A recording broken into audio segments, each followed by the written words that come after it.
നമസ്കാരം. മാത്വി ലേണിംഗിലേക്ക് വീണ്ടും സ്വാഗതം. HST മാത്തമാറ്റിക്സ് കഴിഞ്ഞു. അതിന്റെ ഫൈനൽ ആൻസർ കീ വന്നു അല്ലെ? ഇനി അടുത്ത പ്രോസസ്സുകൾ എന്താണ് എന്നുള്ളതൊക്കെ ഓൾറെഡി നമ്മൾ ഡിസ്കസ് ചെയ്ത കാര്യങ്ങളാണ്. ഇനി എന്താണ് നമ്മൾ ചെയ്യേണ്ടത്? ഇപ്പൊ HST എഴുതാൻ കഴിയാത്ത കുറെ ആളുകൾ ഉണ്ടായിരുന്നു. സെറ്റിന്റെ റിസൾട്ട് വരാത്തതുകൊണ്ട് ആ സമയത്ത് HST അപ്ലൈ ചെയ്യാൻ പറ്റാത്ത ഒരുപാട് പേരുണ്ടായിരുന്നു. അപ്പൊ അങ്ങനെയുള്ള കുറെ ആളുകൾ, അവർക്ക് എല്ലാവർക്കും കൂടെ വേണ്ടി ഇനി പുതിയ ഒരു പരീക്ഷ വരാൻ പോവാണ്, HSST മാത്തമാറ്റിക്സ്. അപ്പൊ എന്താണ് ഇനി നമ്മൾ HSST മാത്തമാറ്റിക്സ് പഠിക്കാനായിട്ട് ചെയ്യേണ്ടത്? അതെന്ന് വരും നോട്ടിഫിക്കേഷൻ? അങ്ങനെയുള്ള പല കൺഫ്യൂഷനിലും പല ആളുകളും ഇരിക്കുന്നുണ്ടാവും. നോട്ടിഫിക്കേഷൻ ഉടൻ തന്നെ നമുക്ക് പ്രതീക്ഷിക്കാം. PSCയുടെ ഒരു എക്സാമിന്റെ ഒരു രീതി അനുസരിച്ച് ഉടൻ തന്നെ വരാൻ സാധ്യതയുള്ള ഒരു പരീക്ഷയാണ് ഇത്. ഡിസംബറിലൊക്കെ നമുക്ക് എക്സ്പെക്ട് ചെയ്യാം അതിന്റെ നോട്ടിഫിക്കേഷൻ. അപ്പോൾ എത്രയും പെട്ടെന്ന് തന്നെ പഠിച്ചു തുടങ്ങുക എന്നുള്ളതാണ് നമ്മുടെ മുമ്പിലുള്ള ഇനിയുള്ള അടുത്ത ടാസ്ക്. അപ്പൊ ഇവിടെ ഓൾറെഡി ഇപ്പൊ HST പരീക്ഷയ്ക്ക് പഠിച്ചു കഴിഞ്ഞ ആളുകളും പുതിയതായിട്ട് പഠിക്കാൻ തുടങ്ങുന്ന ആളുകളും തമ്മിൽ വളരെ വലിയ ഡിഫറൻസ് ഉണ്ട്. HST പരീക്ഷ പഠിച്ചു കഴിഞ്ഞ് പരീക്ഷ എഴുതിയ, നല്ല രീതിയിൽ എഴുതിയ ആൾക്കാർക്കും മോശം രീതിയിൽ എഴുതിയ ആൾക്കാർക്കും ഒക്കെ ഒരു അഡ്വാൻറ്റേജ് കൂടുതലുണ്ട് HSST പരീക്ഷ ഇനി എഴുതുമ്പോൾ. കാരണം അതിന്റെ സിലബസ് തന്നെയാണ്. എന്നാൽ സിലബസ് സെയിം ആണോ എന്ന് വെച്ചാൽ അല്ല. ഒന്ന് ഡിഗ്രി ബേസ്ഡ് എക്സാം ആണ്, ഒന്ന് PG ആണ് ക്വാളിഫിക്കേഷൻ വേണ്ടത്. വ്യത്യാസങ്ങളുണ്ട്. എന്നാലും കുറേ കാര്യങ്ങൾ നിങ്ങൾക്ക് കോമൺ ആയിട്ടുള്ള കാര്യങ്ങൾ വരുന്നതുകൊണ്ട് പഠിക്കാൻ കുറച്ചും കൂടെ എളുപ്പമാണ്. അപ്പൊ ആ ഒരു കാര്യമാണ് നമ്മൾ ഇന്നത്തെ ഈ ഒരു വീഡിയോയിൽ ഡിസ്കസ് ചെയ്യുന്നത്. ഏതൊക്കെയാണ് HST മാത്തമാറ്റിക്സിന്റെയും HSST മാത്തമാറ്റിക്സിന്റെയും സിലബസിൽ കോമൺ ആയിട്ട് വരുന്നത്? കംപ്ലീറ്റ് 100 മാർക്സ് സിലബസ് നമ്മൾ അനലൈസ് ചെയ്യാനായിട്ട് പോവാണ്. ഓക്കെ, അപ്പൊ നമുക്ക് നേരെ HSTയുടെ സിലബസിലേക്ക് വരാം. ഈ 2025 നടന്ന പരീക്ഷ HST, അതിൽ 100 മാർക്കിന്റെ പരീക്ഷയാണ് നടന്നത്. എല്ലാവർക്കും അറിയാവുന്ന പോലെ തന്നെ പാർട്ട് 1 15 മാർക്കിന്റെ റിനൈസൻസ് ആൻഡ് ഫ്രീഡം മൂവ്മെന്റ്, അതുപോലെ തന്നെ general knowledge and current affairs, ഈ 2 മൊഡ്യൂളിനെ ബേസ് ചെയ്തിട്ട് 15 മാർക്കിന്റെ ചോദ്യമാണ് ഇതിൽ ചോദിക്കുക, അല്ലെങ്കിൽ ഇതിൽ ചോദിച്ചത്. ഓക്കെ, പിന്നെ 5 മാർക്കിന്റെ പോർഷനാണ് part 2 methodology of teaching the subject എന്ന് പറഞ്ഞ് സൈക്കോളജി ബേസ് ചെയ്തിട്ടുള്ള കാര്യങ്ങൾ, ടീച്ചിങ് ആപ്റ്റിറ്റ്യൂഡ് ബേസ് ചെയ്തിട്ടുള്ള കാര്യങ്ങളൊക്കെ 5 മാർക്കിന്റെ ചോദ്യമാണ് വരിക. അങ്ങനെ ടോട്ടൽ 20 മാർക്കാണ് ഇവിടെ നമുക്ക് ജനറൽ പാർട്ടിൽ നിന്നും കിട്ടുന്നത്. ഓക്കെ, എല്ലാവർക്കും അറിയാവുന്ന കാര്യമാണ്. അപ്പൊ പരീക്ഷ എഴുതി കഴിഞ്ഞ ആളുകളോട് പ്രത്യേകിച്ച് ഇനി പറഞ്ഞു തരേണ്ട കാര്യമൊന്നുമില്ല. ഇനി ഈ ഒരു 20 മാർക്കിന്റെ ടോട്ടൽ GK അല്ലെങ്കിൽ ജനറൽ പാർട്ട് നമ്മൾ HSSTയിലേക്ക് വരുമ്പോൾ ആദ്യം ജനറൽ പാർട്ടിനെ പറ്റി ഡിസ്കസ് ചെയ്യാം. അവിടെ അത് 30 മാർക്കായിട്ടാണ്. ഓക്കെ, 30 മാർക്കായിട്ടാണ് ആ ഒരു പാർട്ട് ഉണ്ടാവുക. അതിൽ തന്നെ 10 mark research methodology and teaching aptitude ആണ്. Research methodology and teaching aptitude ആണ് 10 മാർക്ക്. 5 എന്ന് നമുക്ക് വിചാരിക്കാം. പാർട്ട് 2 വരുന്ന 10 മാർക്ക്. ഇപ്പൊ ടീച്ചിങ് ആപ്റ്റിറ്റ്യൂഡ് ഓൾറെഡി നമ്മൾ പഠിച്ചിട്ടുള്ള കാര്യങ്ങളൊക്കെ തന്നെയാണ്.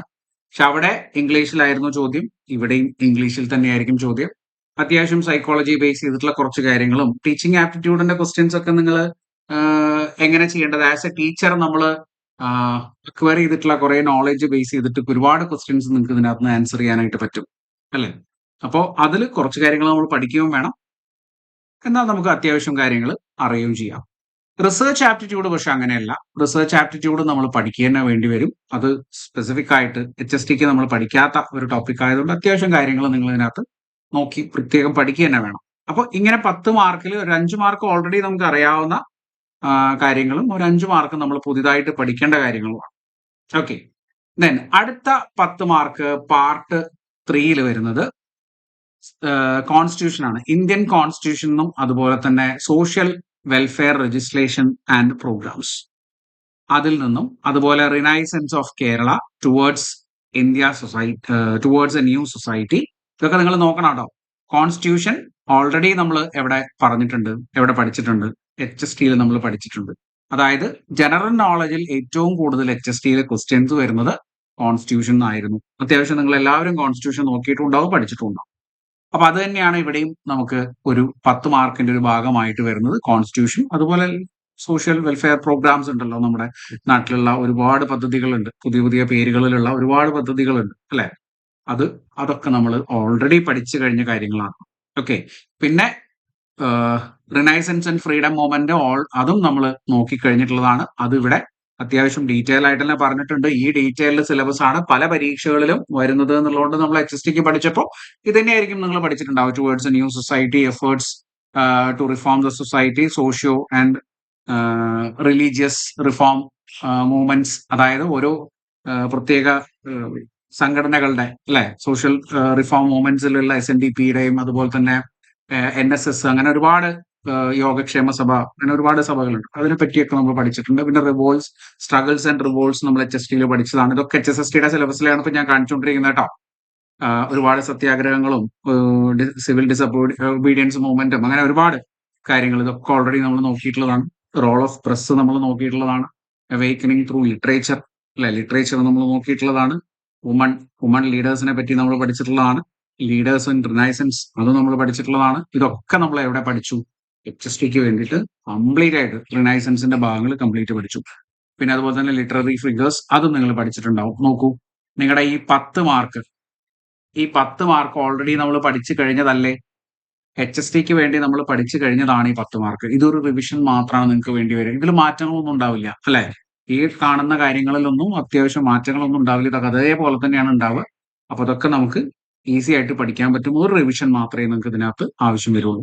പിന്നെ നമ്മൾ അഡീഷണൽ ആയിട്ട് നോക്കേണ്ട കാര്യമാണ് ഈ പറഞ്ഞ കറണ്ട് അഫയേഴ്സ്. ഇത് അത്യാവശ്യം ഡീറ്റെയിൽ ആയിട്ട് നമ്മൾ പഠിക്കേണ്ടതാണ് കറണ്ട് അഫയേഴ്സ്. കാരണം പരീക്ഷയുടെ മുമ്പ് ഒരു 1.5-2 വർഷം മുമ്പുള്ള കാര്യങ്ങളാണ്. അവിടെ നിന്ന് ഇങ്ങോട്ടുള്ള കാര്യങ്ങൾ നിങ്ങൾ പഠിച്ചു പോകണം. ഡീറ്റെയിൽ ആയിട്ട് തന്നെ നോക്കേണ്ടതാണ്. ഓക്കെ.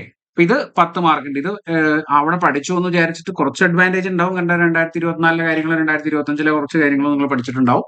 അതൊക്കെ തന്നെയാണ് ഇവിടെയും വരിക. പക്ഷെ അഡീഷണൽ ആയിട്ട് കാര്യങ്ങളും നിങ്ങൾ ഇതിനകത്ത് പഠിക്കേണ്ടതായിട്ട് വരും. അപ്പൊ ഇവിടെ നോക്കിയാൽ നിങ്ങൾക്ക് അത്യാവശ്യം ഈ ഒരു 10 മാർക്കിന്റെ കുറച്ച് ഭാഗം നിങ്ങൾ പഠിച്ചിട്ടുണ്ട്. പിന്നെ ഈ ഒരു റിനൈസൻസ് വരുന്ന ഈ 10 മാർക്കിന്റെ അത്യാവശ്യം എല്ലാ കാര്യങ്ങളും നിങ്ങൾ പഠിച്ചിട്ടുണ്ട് അല്ലേ.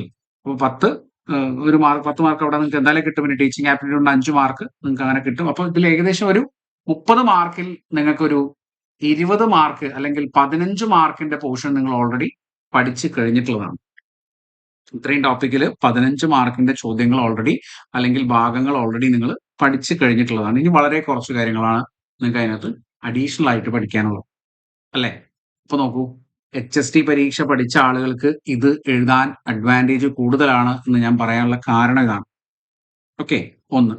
ഇനി നമ്മുടെ ജനറൽ സിലബസിലേക്ക് വരാം. ജനറൽ സിലബസ് എന്ന് പറയുമ്പോൾ HSTയുടെ സിലബസിലേക്ക് നമുക്ക് പോവാം.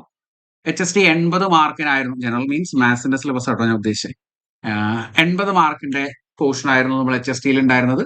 അതിൽ ഒരു 10 മൊഡ്യൂളായിട്ട് 8 മൊഡ്യൂളായിട്ടാണ് ഉണ്ടായിരുന്നത്. ഓരോ മൊഡ്യൂളിനും 10 മാർക്ക് എന്നൊക്കെ വിചാരിച്ചായിരുന്നു നമ്മൾ ഇരുന്നിരുന്നത് അല്ലെ.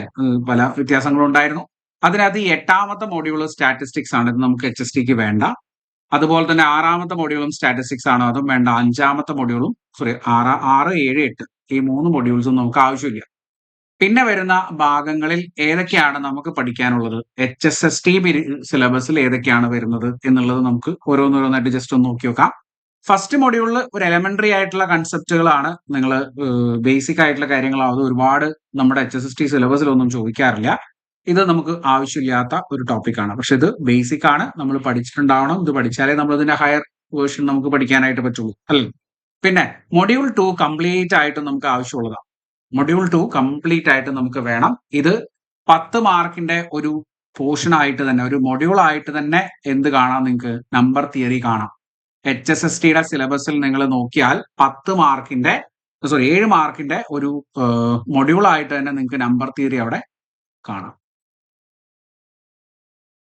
Just second. നമ്പർ തിയറി 7 മാർക്കിന്റെ 10ാമത്തെ മൊഡ്യൂളാണ്.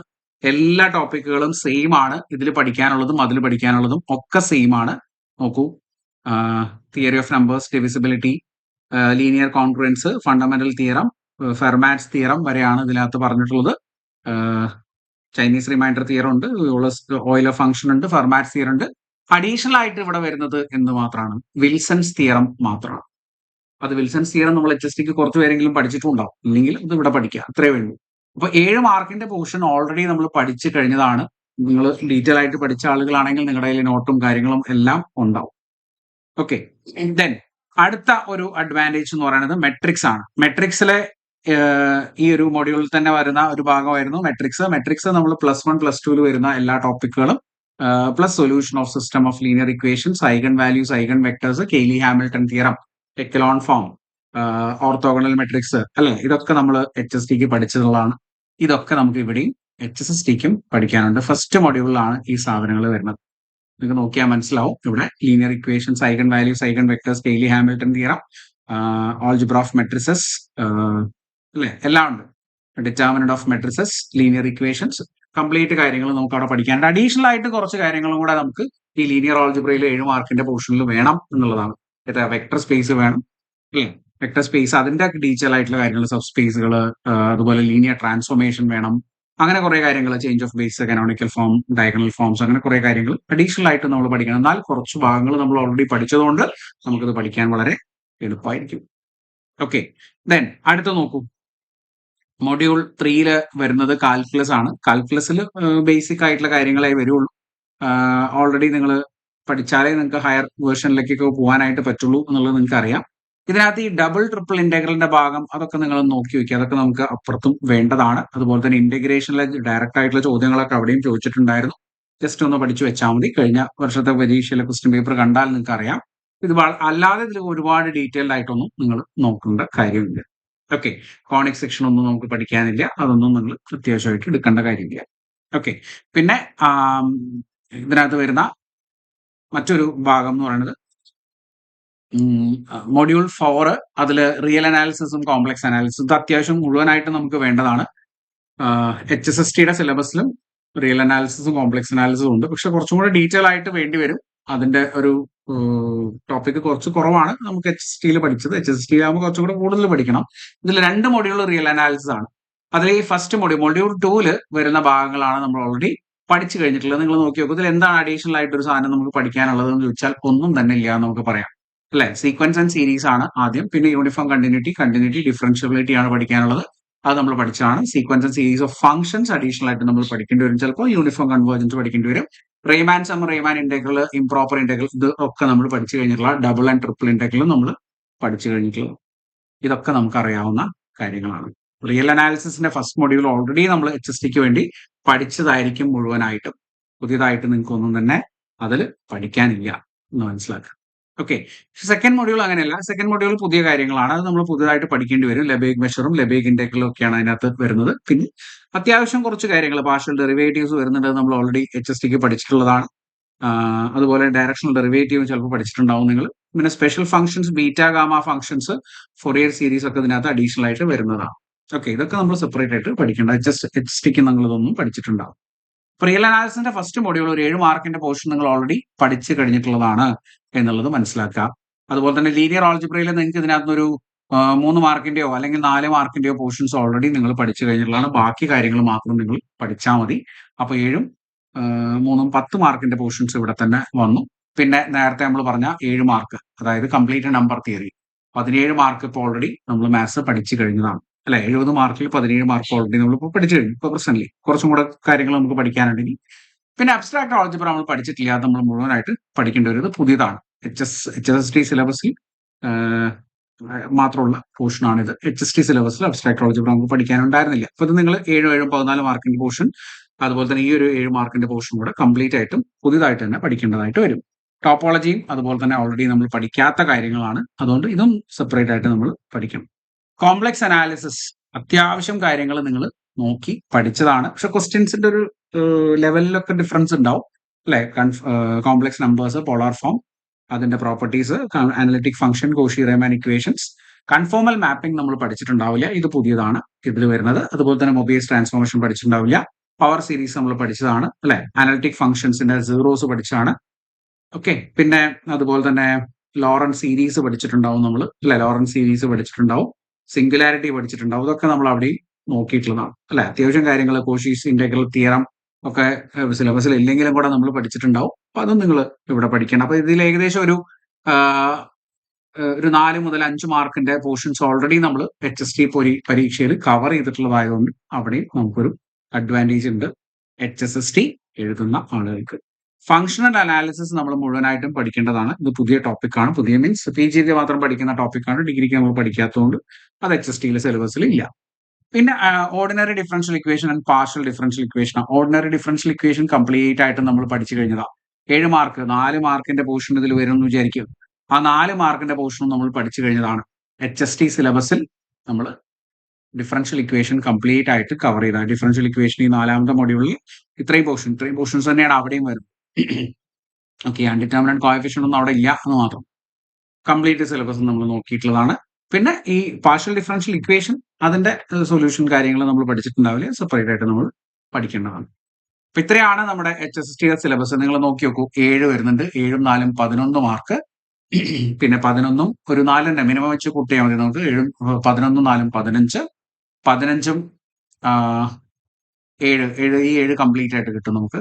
15ഉം 7ഉം 22 മാർക്ക്. 22ഉം ഒരു 4 മാർക്ക് അല്ലെങ്കിൽ 3 മാർക്ക് കൂട്ടിക്കോളൂ, 25 മാർക്ക്. 25 മാർക്കിന്റെ പോർഷൻ 70 മാർക്കിൽ 25 മാർക്കിന്റെ പോർഷൻ നമ്മൾ ഓൾറെഡി കവർ ചെയ്ത് HSTക്ക് വേണ്ടി പഠിച്ചതാണ്. ബാക്കിയുള്ള ഭാഗങ്ങളാണ് നമ്മൾ ഇനി ഇതിനകത്ത് പഠിക്കേണ്ടത്. പിടികിട്ടിയോ?